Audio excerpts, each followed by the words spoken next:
At the root of all of this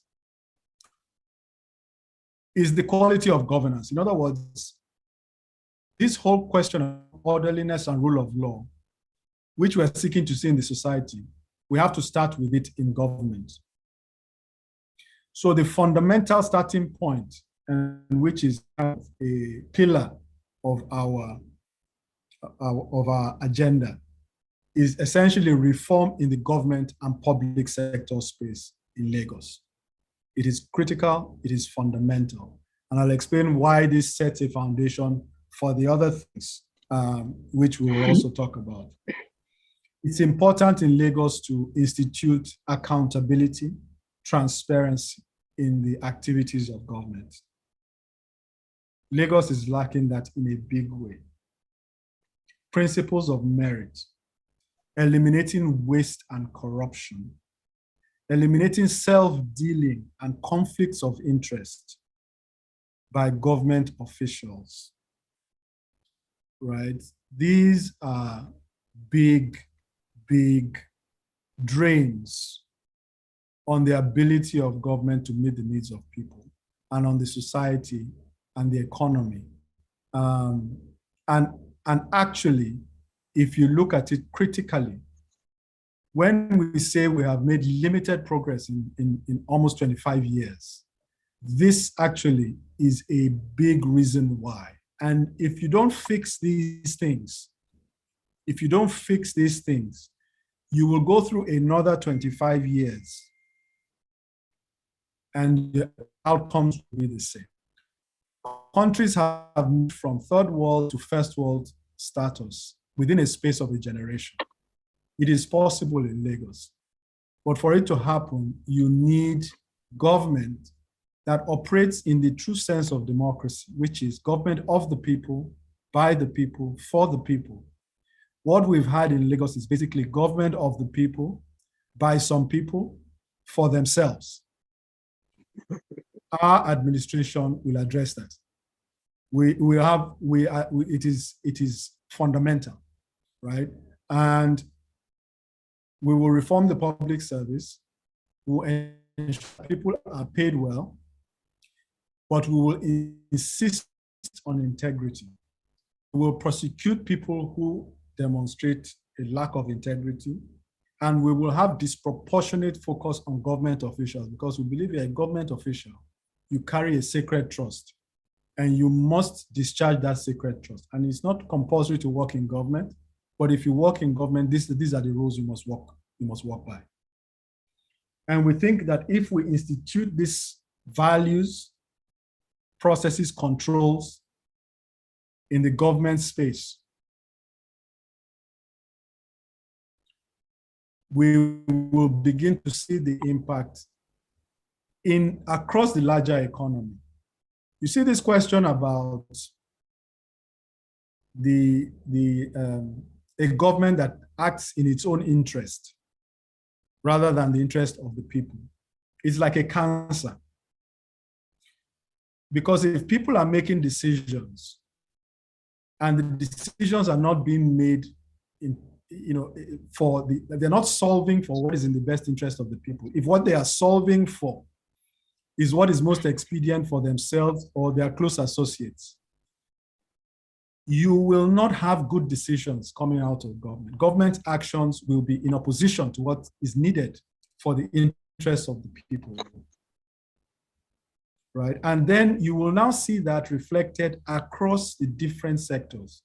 You will see it in health. You will see it in the health outcomes, because the decisions that will be made will not be those that are required to prosecute the health agenda for people, ensure that you have minimal newborn mortality, maternal and child health, those kinds of decisions that you need to make, right? Processes in government hospitals. You may be more interested, for example, in awarding contracts, right, to put up buildings, right, at inflated costs. So this question about decision making, and you see it reflected across sectors. So we have, you have that in health, you have education, and you have the similar thing in education, right? Infrastructure in a city like Lagos, with the population of Lagos, quality of life of the people is very, very dependent on the decisions you make around infrastructure. Why? What is infrastructure? Transportation, water, waste, power, things like, security, broadband, housing. These are things that affect the quality of life of the people, right? And if you're not making the right decisions in each of these, you cannot. If you are operating a self-serving government, you can't have the best interest of the people. You will see it reflected in every one of the sectors. So you take the transportation sector, for example, in a city like Lagos, where we should have multiple transportation options, and we've had more than enough time to develop them, why has it taken us so long to deliver on them? Why? There's no reason. There are others who have started projects the same time as we have, and they've completed those projects and moved on to other things. Lagos is a coastal city. I tell people I lived in a coastal city in the developed world.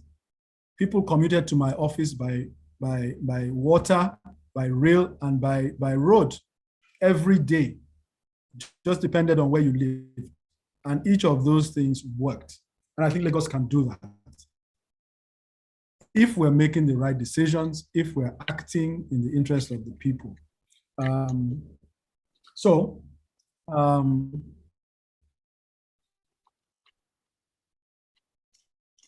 Let me stop more deep, but I want to give enough time to address questions as they come. All right, let's move on to taking some questions. There's a gentleman called Fikayo Idowu who's been raising his hands, lives in South Africa. I'm going to ask him to ask his question.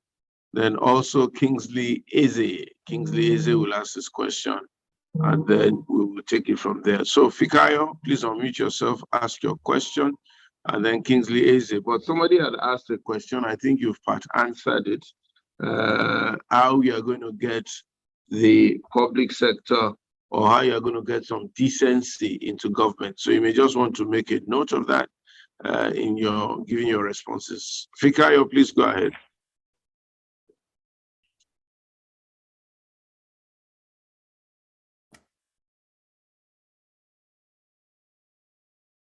Fikayo. At last. I was waiting to be unmuted by the coordinator. Good evening, Pastor Ituah. Good evening, Funso.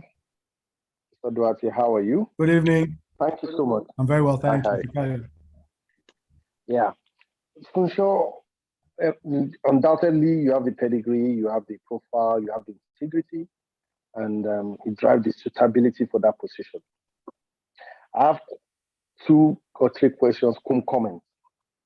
And looking at the research of Lagos, the apathy problem, I know you, and some of them have been patterns that, knowing that the apathy problem is strong in Lagos of the voters. Only 9%, for instance, voted last year of the voters' eligibility. How are you really going to do that? Especially considering how are you going to appeal to the educated and the enlightened in this regard? Considering this is an enlightened population, and how do you get into them? Especially considering e-voting is off, diaspora is off. How do you get that into place? I'm also concerned that how do you want to win the heart of Lagos? Because we know the party that the same party has been ruling since 1999 in Lagos.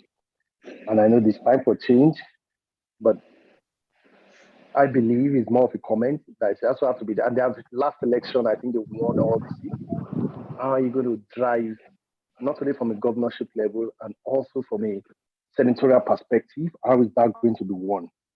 And I also think winning the heart of Lagos apart from not being a hype, you also need a political mantra of the whole package. Have you considered that? Because that helps us to drive that. And good enough. I'm part of your movement. And those are my questions and my concerns. And for you to be clear to the enlightened and educated to join you, because there's a lot of voters outside the current voting populace that are not voting, which could be appealed to and which has to be strategic towards them and to endear them. The word is endear them to make sure they vote and so on and so forth. Some of us in diaspora we have been cut out because it wasn't voted. We may have to come home and get our voters card if it's not too late, and we take it from there. Thank you so much. Thank you, Mr. Idowu. Can I please have Kingsley Eze ask his question too? Kingsley. Thank you, Pastor Ituah. I think you are doing wonderfully with this platform. Good evening, Funcho. Nice hearing this once more. A number of things have come up, Floreth. A number of things have come up. We've recognized a number of things in the process of this discussion. And one of it is the fact that our voters card, and I'm directing this to Ituah, one of that observation is for him actually. The voters card, which we all tell people to get, our PVC. To my mind, unless we do something a lot more drastic, our voters card will only be to validate whatever rubbish the present system throws up at us. I think that point has come up. And I just want to reemphasize it. Sorry, Kingsley, I lost you a bit. I think it's my connection. Can you please? I said, often we talk a lot about getting our voters card. Yes. But our voters card will only serve most of the time to validate whatever rubbish the present system throws up at us. And I think that point has been made in the process of this evening's discussion. Unless something more drastic like what Funcho is doing now, where we go right there to the grassroots of the parties, because that's where the real action takes place. That's where the processes of throwing up the candidates we are asked to validate with our voters card starts. And I think that's where most people shy away from. And for that, I want to say kudos to Funcho, who has taken the gauntlet and gone to the extent he's gone in getting to the grassroots and offering himself for service. Now to Funcho, my question to you. Nigeria has a problem with out-of-school children. They are everywhere, in the north, in the south, everywhere. And often they are the cause of a lot of the problems we see. You mentioned that most of those that come out to vote are those that stay 12 persons in a room. And that's a fact. And if you check well, most of them are out of school people. Most of them are the people you see in our parks, because the parks we have, motor parks and the likes, all those ungoverned spaces, they help to mop up a lot of these out of school people. And the current platoon of politicians we have make very good use of the products and the occupants of these ungoverned spaces during elections, and then to do all the other things they do. It gives them an edge. But we must deal with this issue of out-of-school children. What are your plans for them? They're all over there. By the time you remove the present system that gives them crumbs and makes them grateful for those crumbs, if you remove that system and they get nothing, or they feel they will get nothing, definitely they won't side with you. They won't agree to what you are saying, unless you can give them some assurance that their interest will be protected. In other words, they will be carried along in the administration. Their needs will be taken into consideration. So what plans do you have for them? Thank you very much. Thank you very much, Kingsley and Floreth. Let me just quickly respond to the question you threw at me as to the voters' cards relevance, because we'll be validating what the parties have thrown up. I agree with you 100%. And to be honest, I think that a few of us are starting a bit late because we didn't wake up in time. But I'm happy to let you know that at least 5 King's College old boys are running for office. Tigwe, I think, is going to Abia. I think Lucky DK is going to Delta. We have Funshaw Williams here and 1 or 2 others here and there. I think somebody in Plateau or something like that. The problem with our politics thus far is simply because sufficient people of goodness have not gotten involved. And where the righteous rule, the people are rejoicing. Where the evil are in power, then the people are mourning. The only thing is to ask everyone to get involved. And that is one of the refraining sentences on this platform. We want people to get involved, register, join any party, be part of the party at the grassroots, because that is where the decisions are being taken, at the wards. The people who control our political destiny are usually 12 people at the ward. Most of them are not very well schooled or very well educated, and therefore they're not able to take rational decisions.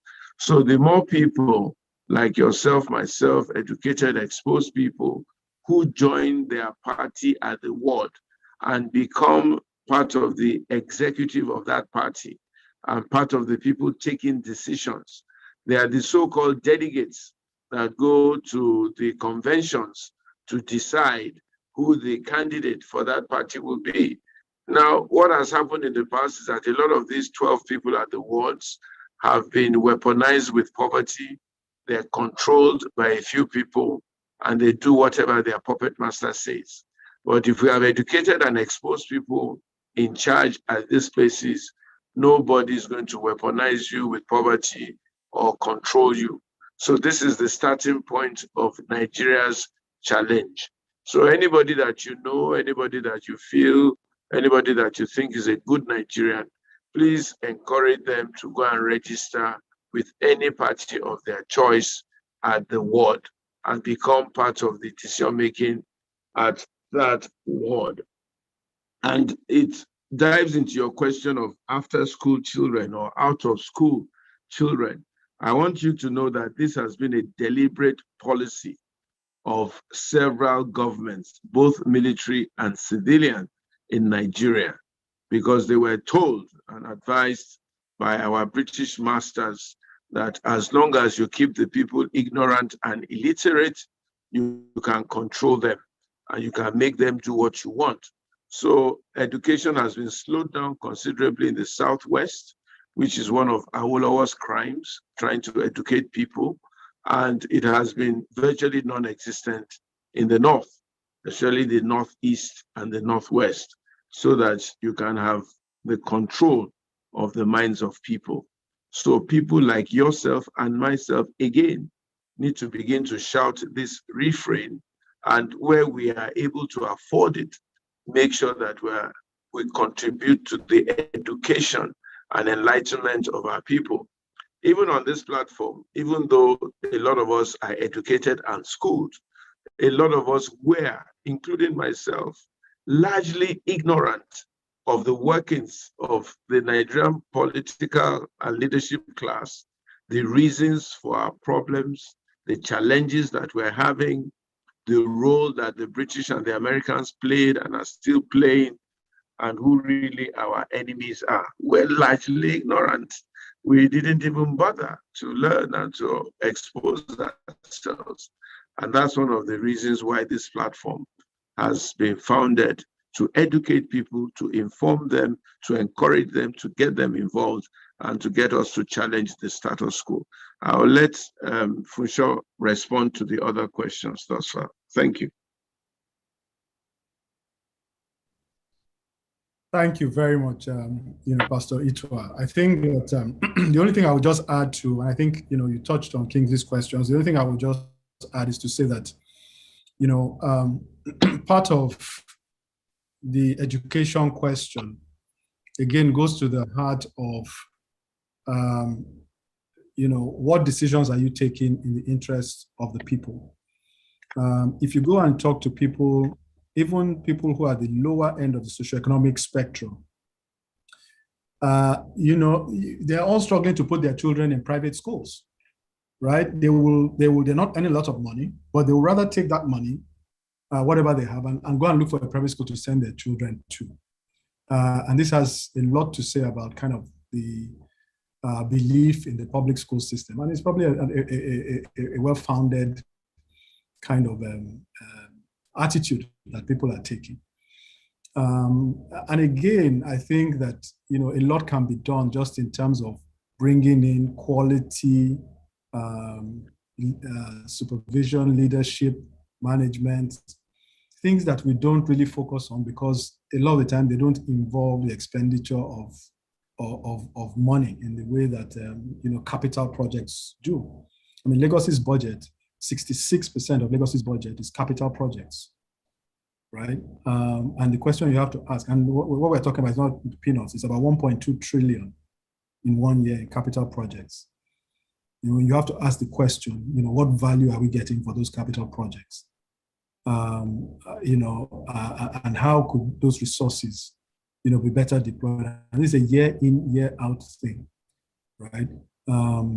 Things like vocational options, what are we doing to support vocational options? Everywhere in the world, a large part of the population is employed not in desk jobs, but in quality vocational options that then create opportunities for people to establish small businesses for themselves, right? And if people feel that, putting children in school only means that they're going to end up being jobless at the end of the day, then the case for education makes it that much more difficult to make. So I think these are some of the things that government needs to focus on, and that my government would focus on, if given your mandate.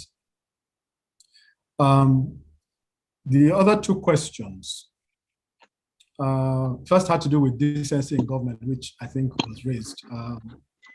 I think the question of decency in government is, the same way that you would bring, that you would insist on codes of conduct, not just regarding criminal behavior, but also regarding what is acceptable and ethical.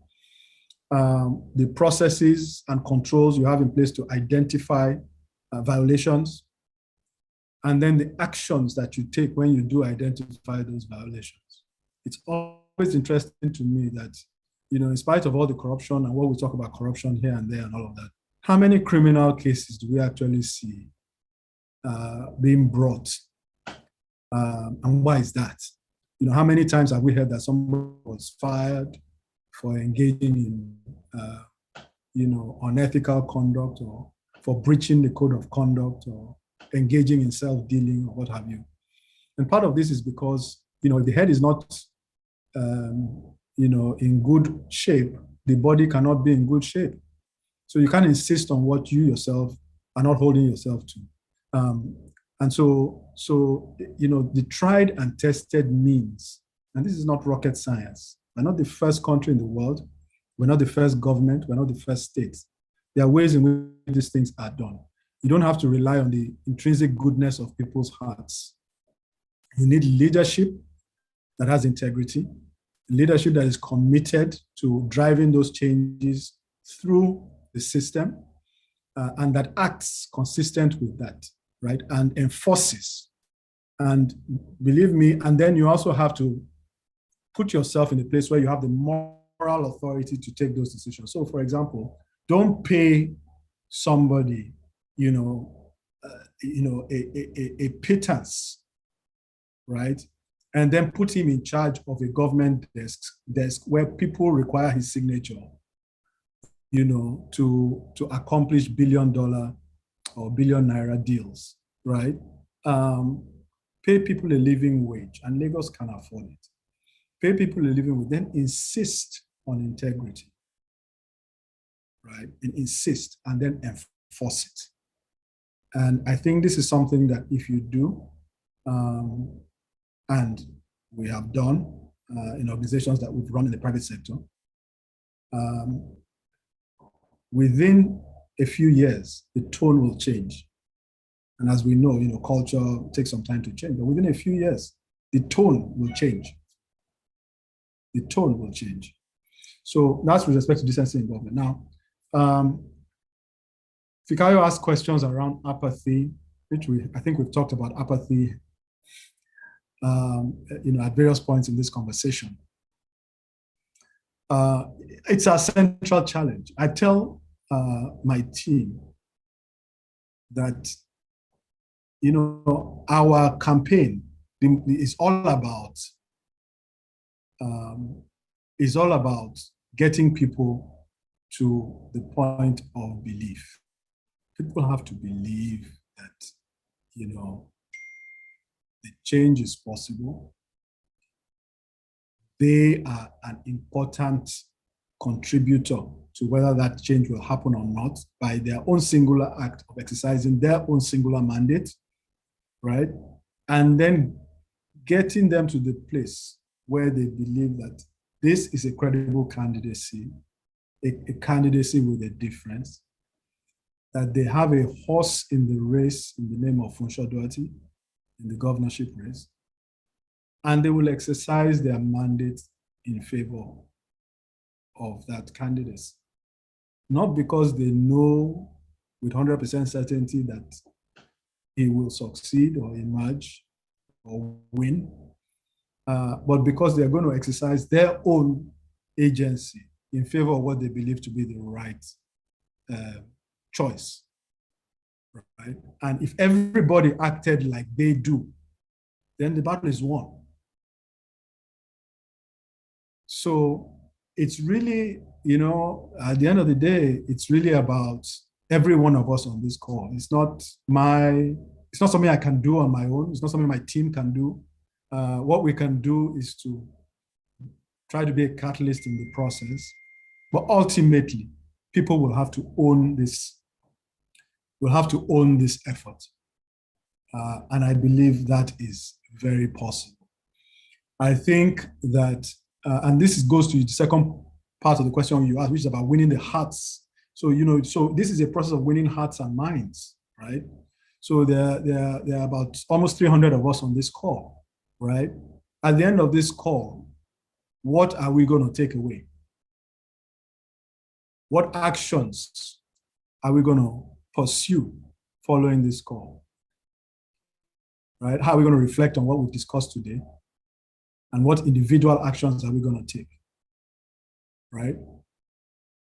And then the grassroots effort, which I think is the last part, I'll just touch on this very quickly. The question about grassroots, I think is important. But I think also that, there's also a bit of a lie that we've been sold in that area as well.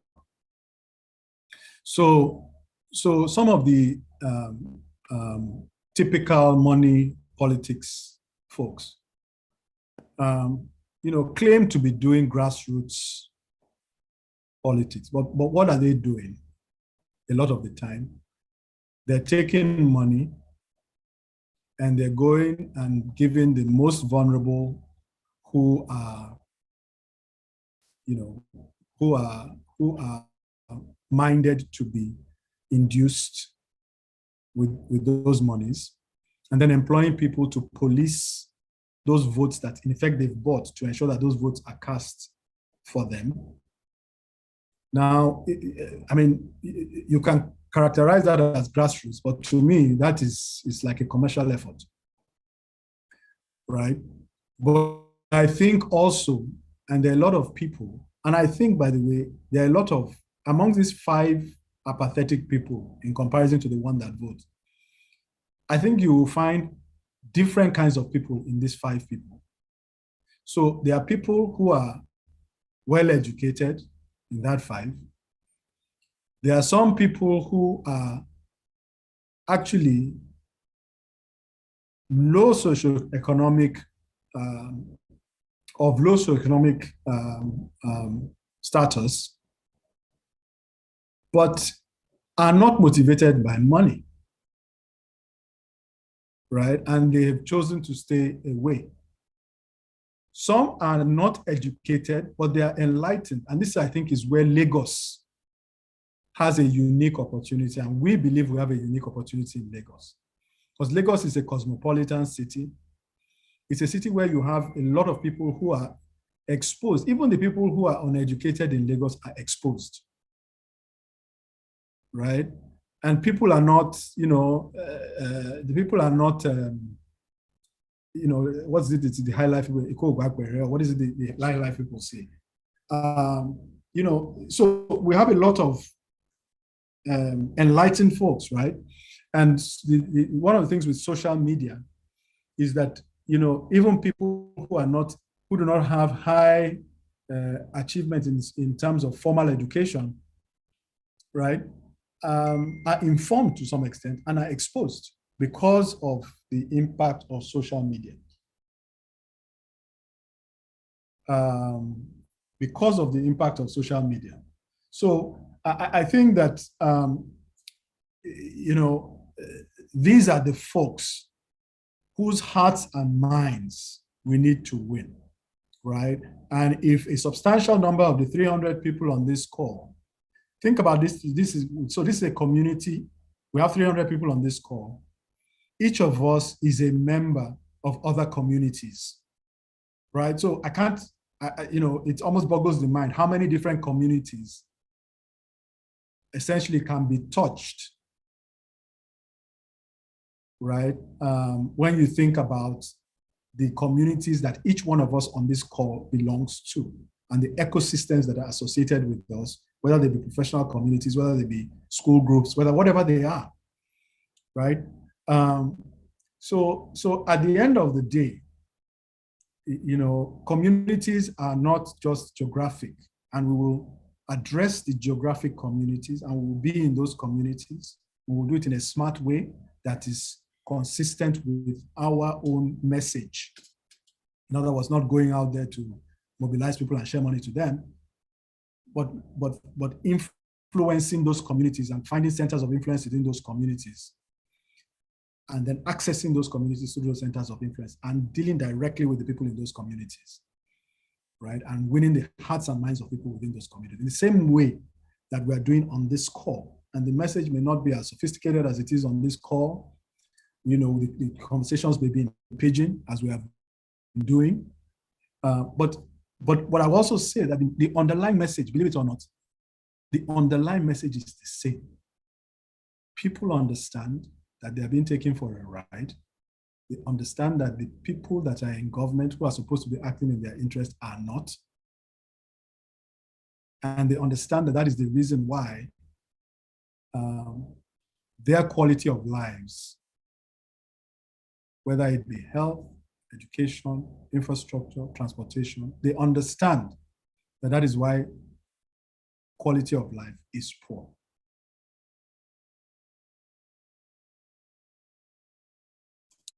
Thank you, Pastor Ituah. Thank you very much. I think we're satisfied or reasonably satisfied with those responses. Otumba Bimbo is putting up his hands, wants to ask a question. I would ask him to unmute himself. And after him, a lady called Antonia also wants to ask a question or make a comment. Please go ahead, Otumba.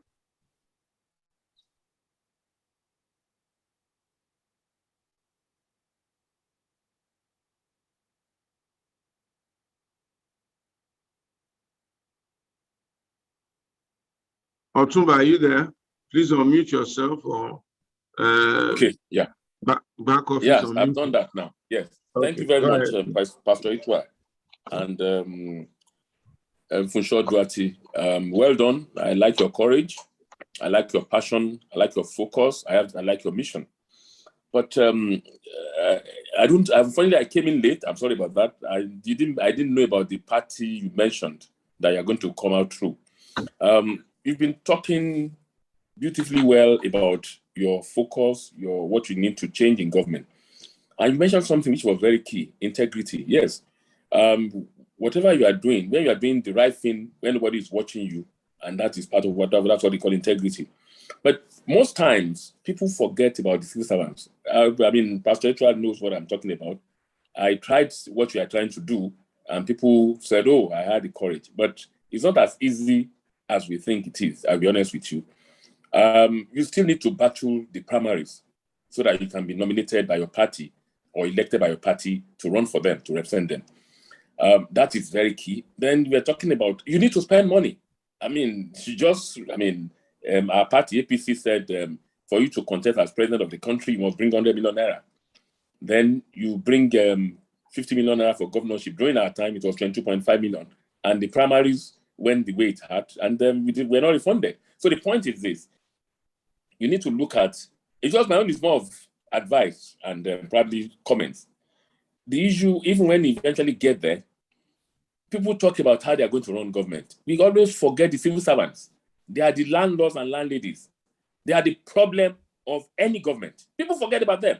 They will frustrate you and they will wait on you. They are good at that. Someone that has spent 20 years in the system. And so when we talk, I smile because I served as a commissioner for 8 years and I know what I'm talking about. I smile when people say, oh, you get there. No, it's not easy. You must decide on what you're going to do to the civil servants. Are you going to sack all of them? Are you going to sweep them away? If you don't, you need to probably orientate them, change the thinking of the civil servants, because they believe that what is the need for us. So even if you are the governor, you cannot go to the Ministry of Environment or Ministry of Lands, Ministry of Education to do whatever. No, all those are compromised. Those people are compromised. They are going there, they are ready to finish you. And unfortunately for us, when it's like your last time, maybe your last 6 months in government, they keep your files. You can't find them.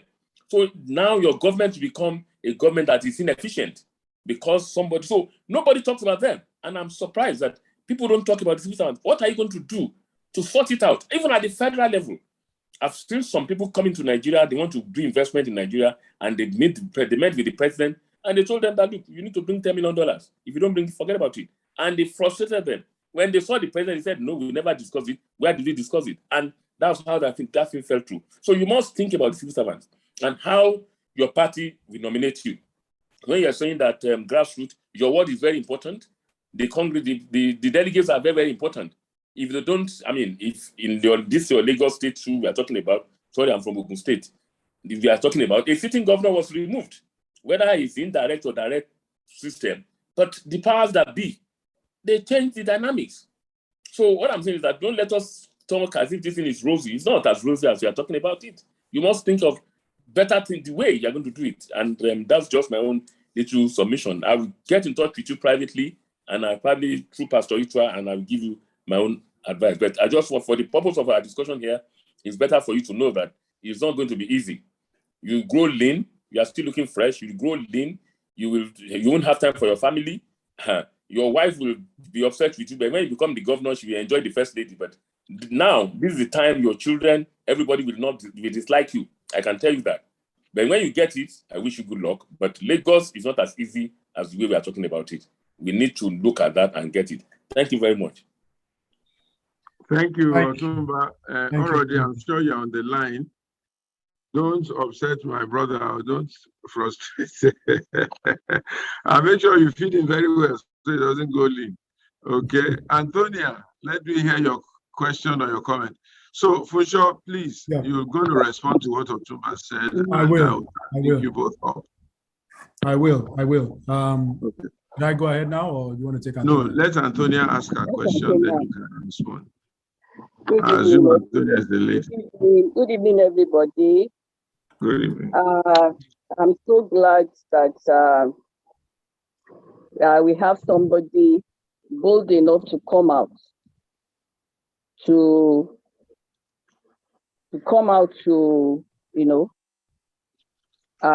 against a party, APC, that has been in Lagos for a very long time. And left to me, there are so many people that are already tired of APC. We want a change. We need a change in Lagos State. So I'm so happy that he's coming out at this time. So my first question is that the 1999 Constitution, we all know, is one of the major problems that we're having. And most of what he said he's going to do are on the exclusive list, like the electricity, like road construction and all that. So how does he intend, or what is the party's intention of addressing, how do we address this 1999 constitution? Because as far as many people are concerned, the main problems we're having is because of this 1999 constitution, and people are talking about restructuring. So what do they have in mind as a party, or himself? What do they have in mind in addressing this 1999 constitution, so that majority of what we have on the exclusive list will now be given to, at least the states will have the powers to address or handle majority of, these things on the exclusive list? That's my first question. Then my second question is that is a spiritual aspect of it, because some of us are very spiritual, and I want to know, because we are not fighting against flesh and blood. We're fighting principalities and powers, wicked rulers in high places, and we have them in Lagos. Lagos is a spiritual place. So my question is that, coming in, this party coming in, how do they intend?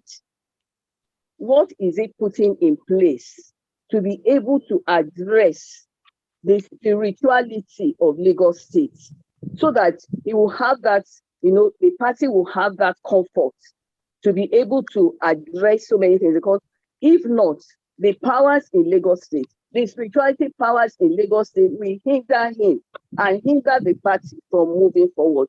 So what have they put in place as a party to be able to address the spiritual atmosphere of Lagos State, so that nothing will hinder them in whatever they want to do? Thank you. Thank you very much. Funsho, over to you. Okay, thank you. Thank you, Pastor Ituah, and thank you for those questions, everyone. And Otumba Benga, thank you. Thank you for the questions. Oh, I'm sorry, Otumba Bimbo. Apologize. Otumba Bimbo, whom I knew actually way back from Stanbic days, and has served meritoriously in the public service. Thank you for those for that perspective. You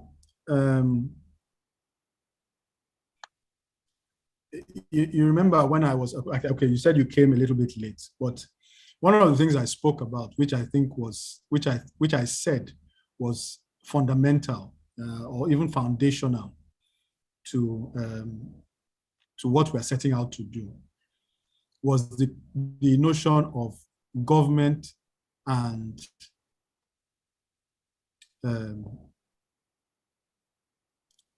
public sector reform. And in that, I include the civil service when I talk about public sector reform. It is very clear to me that the points you make are very valid, and those are points that are well known. The civil service in many ways is a principality, to use the term that had just been used, and that exists at the state level and at the federal level. But I think, and this is my conviction, that where there is a will, there is a way. And a lot of the time, when there is no way, it has a lot to do with the commitment and the resoluteness of the will. I think that one of the other things that undermines the ability to prosecute civil service reform is if the reforming entity themselves are in a glass house, In other words, if you're living in a glass house, you can't really throw stones. So that, I think, also undermines the ability to push through some of the reform measures that are needed, right? And I think that the third point I would make is that when you pursue reform, it's not just stick. It has to be carrot and stick. And you have to have a balanced approach to doing it. And that's why one of the things I said was that it is important in reforming the public service, the civil service, to address issues around even the quality of work, the working conditions and those kinds of things that civil servants, you can't pay them a pittance. You just can't. And in many cases, they're not well paid. So, you can have a reform agenda from today to tomorrow, but if there's that fundamental inequity, which you don't also deal with, then your moral authority to insist and drive through those changes is also undermined, as it would be if you yourself have integrity issues. So I think these are some of the points I think to make. I think it is doable. Like I said, it's not rocket science. It doesn't. But having said that, it's not to suggest that it's a walk in the park. It's not to suggest that it's easy. Nothing about what we're setting out to do is easy. I mean, nothing about what we're setting out to do is easy. And those of us who have chosen to take this path did not choose it lightly.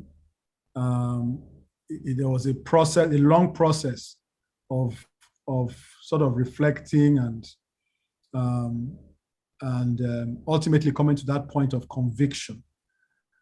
Because the challenges, as we know, and many of people on this call have said it, this is a mountain that has to be climbed, and we are not rosy-eyed about what's going to be needed. We're not rosy-eyed about the challenges that we will face.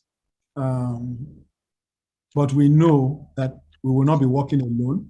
And we'll know that as we step forward, if we look behind us, there will be some people behind us who are as eager for the change as we are and will support us. So, and clearly, I would like to count on you as one of those supporters. And obviously from the comments you've made, you've already started playing that role. So I thank you. I thank you for it. And obviously I look forward to more conversations facilitated by Pastor Ituah. The two other questions which were raised by Antonia, the questions around the Constitution and matters that can be handled at the state level versus matters that can be handled at the federal level. I think that the whole notion about increasing the scope of things that we're able to deal with, at the regional level is a very topical issue. It's something that we should all be concerned with and we should all seek to advance. I think as a practical matter, because we have to be practical, as a practical matter, we know the complexities associated with that process and the legislative sort of labyrinth that needs to be navigated to accomplish that. So that effort needs to continue, and we need to continue driving that agenda. We may not all agree on what the full scope of the decentralization should be and so on and so forth. I think directionally, we all agree that people should have more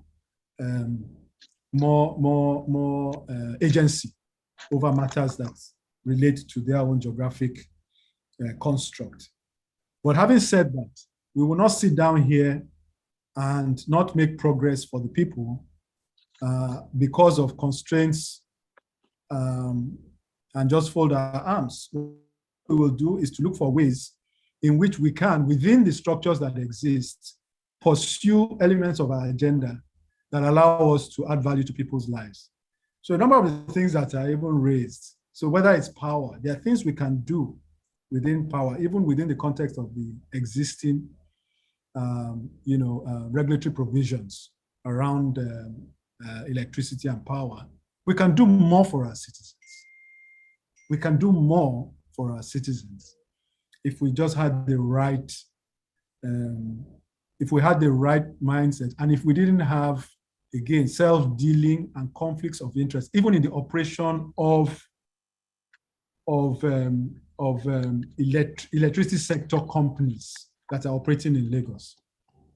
And I don't want to go, there's more to be said on that, but I think, it's important. Now, things like roads, even taxes and regulation, there's a lot we can do as a state, right? To push through our agenda, right? Of reducing the burden on small businesses, for example, within the scope of existing, tax and regulatory provisions and the activities of government agencies, etc. So we will not say that our hands are tied by constitutional provisions. We will work within the constitutional provisions, but we'll be creative and we'll be energetic and we'll find ways to pursue the agenda that we want. With respect to the spiritual aspect, I don't think that I will address at the party level. I think that many of us are spiritual, and this is not a journey that one embarks upon without spiritual guidance and direction. And actually, that is where this whole effort is birthed. And so I hope that to some extent addresses your question.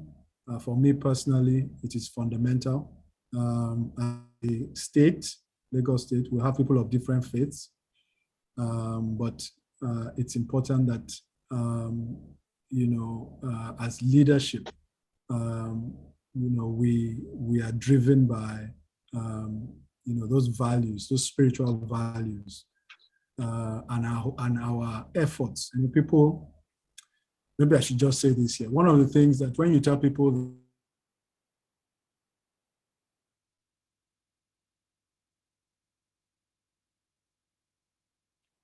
we lost you there. Can you hear me? Beforehand, but me? Can you hear me? We are just about hearing you. We are breaking, or you are breaking. Okay. All right. I hope you can hear me now. But Yeah. I was just saying that. I think I should say this here, that one of the things that I found was when you tell people you're going for political office, a couple of things. One is, first of all, they congratulate you, which to some extent took me by surprise, because I'm thinking, we're just setting out to work. I don't really see it as something that is, this is not the time for congratulations. It's the time to roll up the sleeves and work. But also, in speaking about your intentions, people talk about your ambition. And that always I always find that a bit strange, because, at the end of the day, for some of us, this is about something that we believe we, are called to do, and a gap that we feel that, we have, we've been called to fill, and it's far less about personal ambition and more about a call to duty in that sense. So and that is driven, and this is why I'm making that point, that is driven from a spiritual place. Foundationally, is driven from a spiritual place. So I hope that addresses the question. All right. Thank you very much, Funsho. Thank you for coming to the platform today. We are truly running out of time. And from the comments that I've seen, I think quite a lot of people have enjoyed having you on the platform today. I'm going to ask that you please respond to the next set of 3 questions, and then you give us your closing remarks, and we will close for today. On behalf of the African Leadership Group, and Nigerian Leadership Series. We wish you very well. We wish you well in your efforts to join the fray and try to be one of the people who would create, at the very minimum, a strong and new perspective to political leadership in Nigeria and in Lagos State. We will be discussing with other people, other aspirants as we go along to get their perspectives, and you're welcome to be on the platform as well so that you can also ask them a few questions if you wish. We wish you Godspeed and God's guidance. So we'll take the following questions from Mr. Wale, looks like a Wale Doherty, Wale D. And then we'll take Kayode Akinola. And then the final question will be from my friend Ime Ufot. And then we'll please ask you to give your closing comments. And then, okay, one more person, Anuli Emecheta. So 4 questions, Dr. Anuli Emecheta, Ume Ufot, Kayode Akinola, and Wale D, Wale Duarte. So Wale, please unmute yourself, ask your questions. You'll be followed by Kayode, then Ufot, and then Anuli will ask the final question. Thank you very much. God bless you all for being on the platform today. Thank you very much, Pastor Ituah, and great work. Thank you very much. In the interest of full transparency, I'm related to the candidate, just so everyone knows. He's somebody who I'm not aware of many people who are more thoughtful. So to get an individual such as he is, moving from the private sector to the public sector is, I guess, a great gift for us all, really. The specific question I wanted to ask Mr. Doherty is, I'm imagining that I'm a middle manager in a bank or a private sector organization in Lagos. I'm just as frustrated as everybody else, as you've described. Now, I appreciate that we don't know exactly what the state of the of finances are in Lagos and what challenges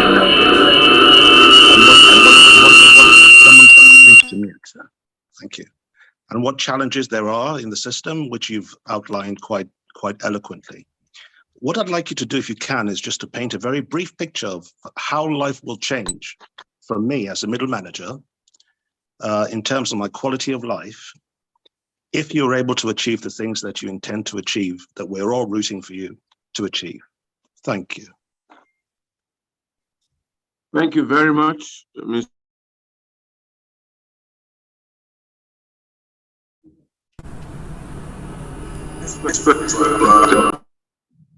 Will be Mr. Akinola, Kayode Akinola. Please unmute yourself and ask your question.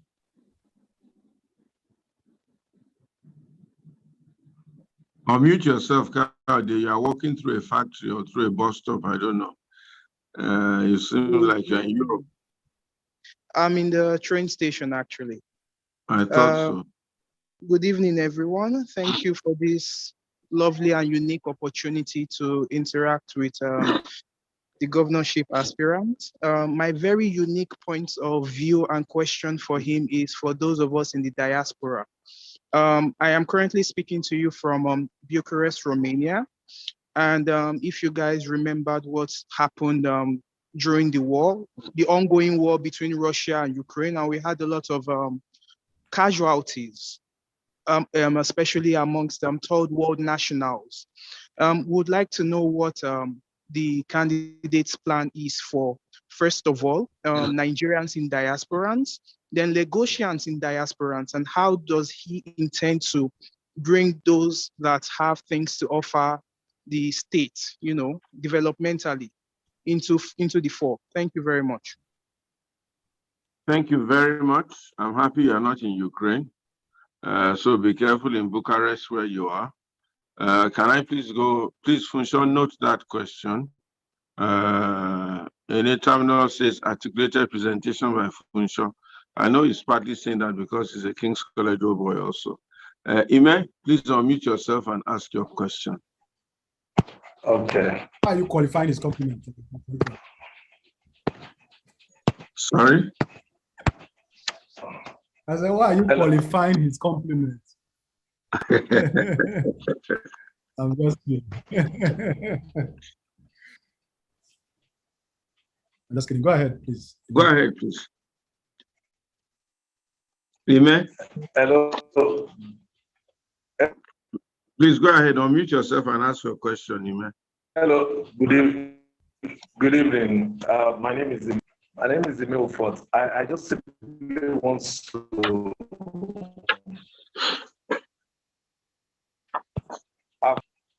I've unmuted myself. Can you hear me? Yeah, we can hear you. Please go ahead. Hello? We can hear you. Please Hello. go ahead. All I just want to say.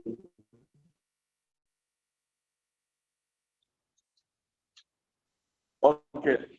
I just want to say to Mr. Doherty that he has my support. I will give him my support in the area of my constituency, which is media. I think maybe after this program, we'll meet and then talk behind the scene, my own little color in my space in the area of media broadcasting. Thank you very much. That's all I want to say. Thank you, man. Thank you very much. All right. Anuli. Yeah.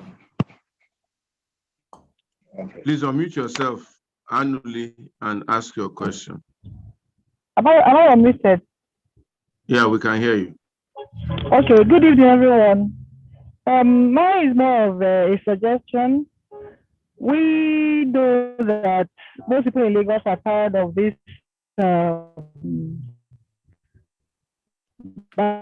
banditry and then someone having a control over a whole state.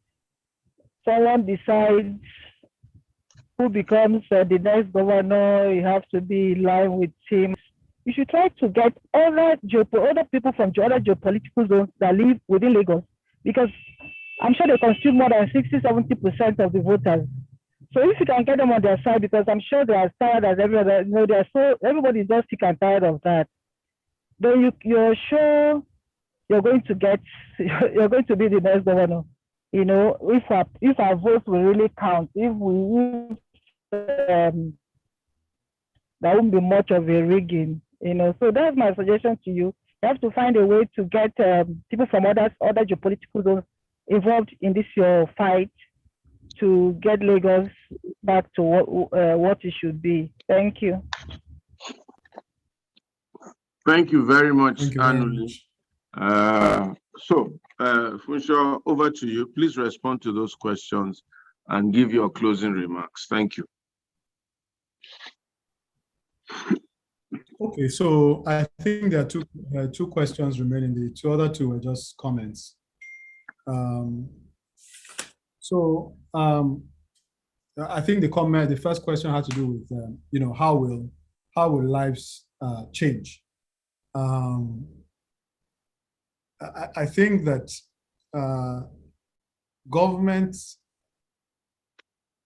the effect of government and the efficiency of government is felt in almost every area of life. And the question was asked with respect to a specific type of individual, the middle manager who's probably like a middle class person. But I think it relates to folks across the socioeconomic spectrum. There are simple things, or shall I call them obvious things? Maybe they're not so simple, but obvious things like spending 4 hours in traffic or in a day, sometimes 5, sometimes 6 if it's a bad day, right? This middle manager probably lives on the mainland, probably works on the island. Some come as far as Ituah, some others from other locations. And this is quality of life. So if you're spending 4 hours in traffic, some spend 2.5 hours coming, 2.5 hours going, and then you're working a full day. If you're working in a bank or something, you may work a long day. At the end of the day, how many hours are you sleeping? These kinds of things. Government's actions and inactions and decisions directly impact. And so the things that we're talking about in terms of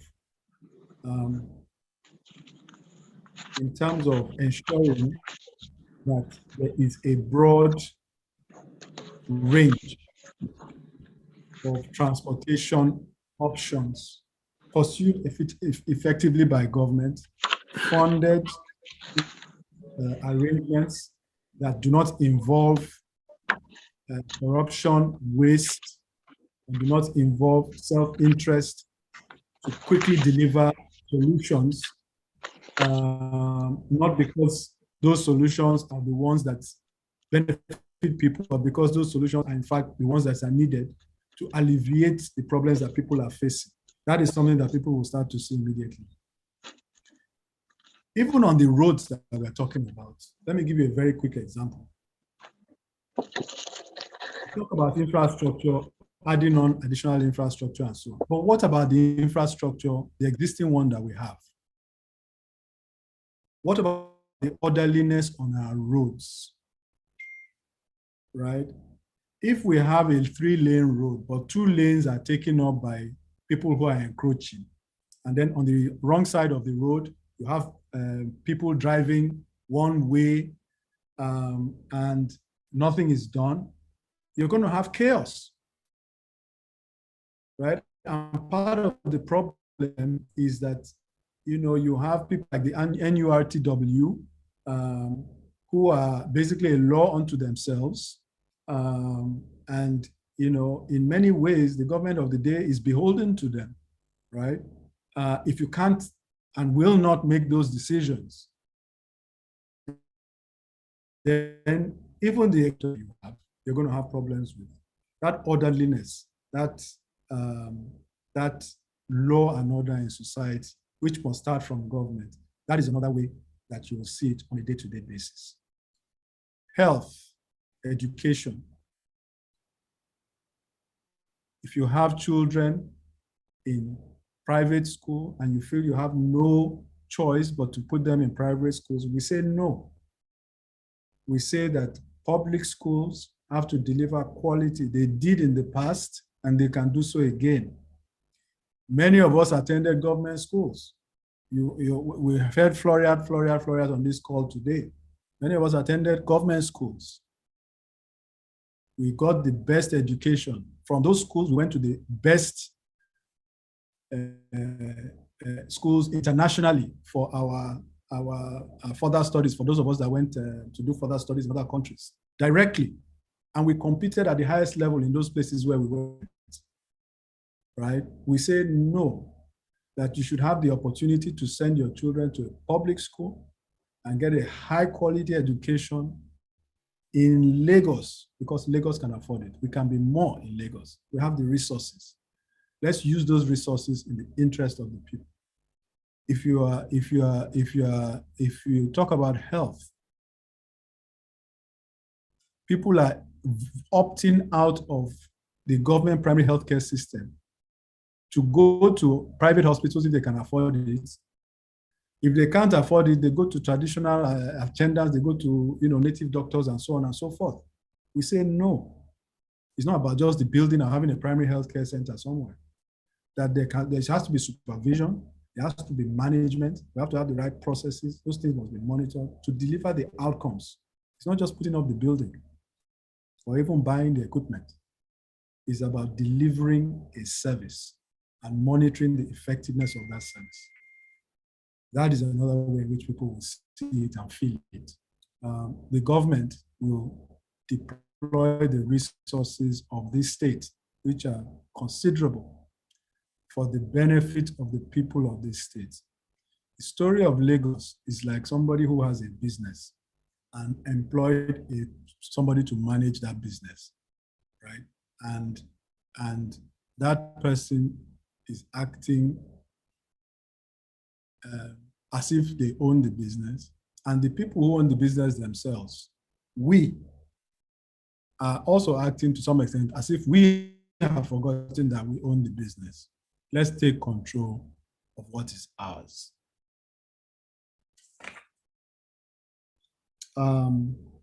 There's a question on diaspora. I think, the attitude of Lagos is that we welcome all. Lagos is a cosmopolitan city. Lagos should be one of the great cities of the world. When we talk about New York, London, Paris, we should talk about Lagos. We should. We're a great city. There are actually projections that show that at some point, Lagos will become the most populous city in the world. Some studies have shown that. We're great people. And the resources of this state, if deployed in the interest of the people, will deliver benefits to the people. And we welcome all. And so for those that are in diaspora, we welcome you. I would ask that you don't wait for somebody to come and knock on your door, that you bring your gifts, your talents, your abilities, your passion, your commitment, and come and join hands with us in this effort. That's what I did. I was out of this country for a number of years, and I came back almost 20 years ago, and have continued to contribute my own quota, first in the public sector, in the private sector, and now, by the grace of God, in the public sector. So I would just urge you, and I highly recommend it based on my experience. I think you can do great things in Nigeria. I think you can be useful in ways in which it is difficult to be in some of the more developed markets. And so I would just encourage you, to come, and we welcome you. So thank you for those questions, Pastor Ituah. I think I've dealt with the questions, and if you want me to close, I can do that.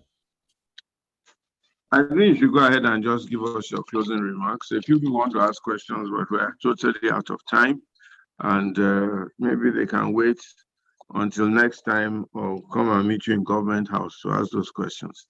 So go ahead and close, please.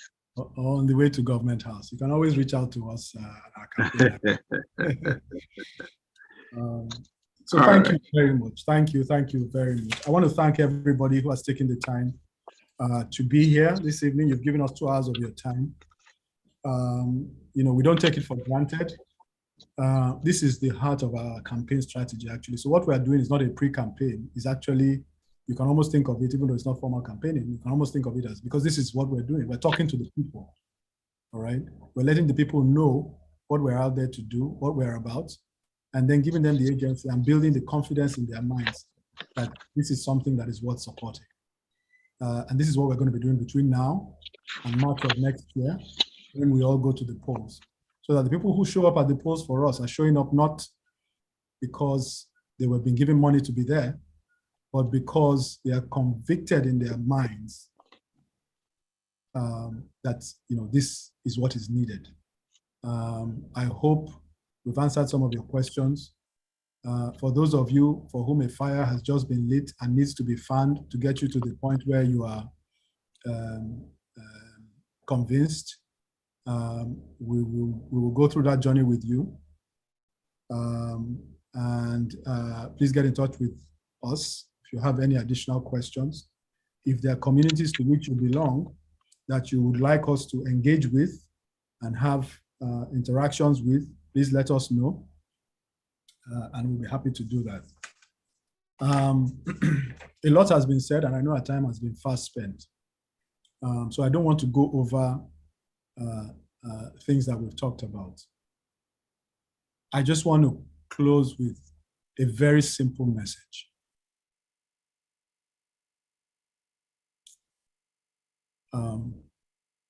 We have a vision.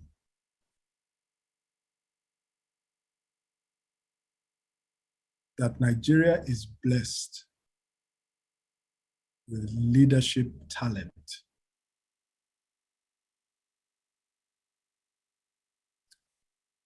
That has both the character and the competence to fulfill the sacred trust that public office represents. It is up to each and every one of us to contribute to ensuring that that leadership finds its way into the public space and into public office. These are the same Nigerians who are doing great things in the private sector, in other countries, making groundbreaking contributions. It's our responsibility to ensure that we midwife a process where we get the right leadership into public office. Nobody will do it for us. And we'll have different roles to play in that process. Some of us will step up and say we want to run, not necessarily because it is the thing that we've always wanted to do,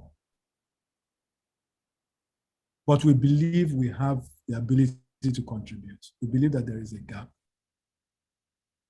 And we believe that there are gifts and talents that we can bring into the public space. And we'll offer them. Let it not be said that we will not offer them. For others, it will be to support. Let us each identify what is our own role and play our own role. And if our role is just the only thing our role is to get our card and on that day support the candidate that we believe is deserving of public office, whether they belong to a party that we believe is a mainstream party or not. If that is our role, let us play that role. And if everybody played that role, we will be that much closer to the promised land. Ladies and gentlemen, it can be done. Now, and 2023 is the time to do it. And the power to do it is in our hands. It's in your hands, and it's in my hands. Let's do it. Thank you. Thank you very much, Muyiwa. Service to the living. And I do hope that you'll be able to give service to the living in one capacity or the other. Thank you. God bless you. Thank you for coming. Everyone, thank you very, very much. I wish you the best of the rest of the weekend and the rest of the week. For us in Nigeria, it's going to be a long weekend into next week. And I hope most of you will find time to rest and take it easy. God bless you all. Thank you once again. God bless you, sir.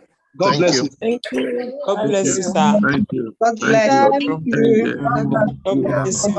you. Thank you again. God bless you. Congratulations, everyone. God will continue to uphold you. Thank you. Bless you, sir.